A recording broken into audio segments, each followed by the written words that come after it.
Yo, assalamu alaikum, barka da yau da fatan kowa yana cikin ƙoshin lafiya. Sunana Muhammad Abdul, shugaban sashe na ɓangaren fina-finai.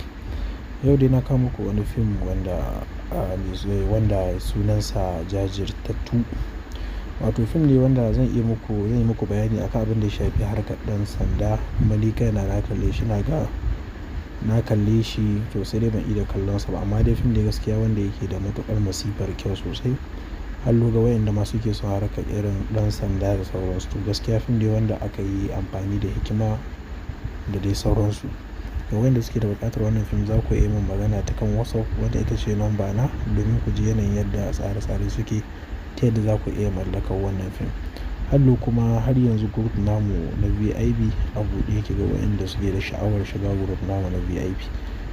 Group ɗinmu akan biya sefa jaka 2 ne domin shiga wannan tsarin namu, wanda in mutum ya shiga ya riga ya huta, za ka riƙa samun duk wasu sabbin fina-finai idan muka saka.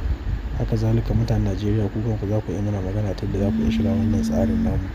Domin tsari ne wanda za ku riƙa samun duk wasu sabbin fina-finai idan muka saka a kan lokaci da dai sauransu.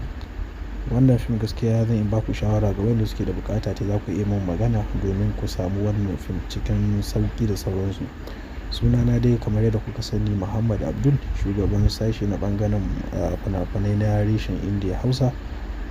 Nake ce muku wassalamu alaikum wa rahmatullahi ta'ala wa barakatuhu.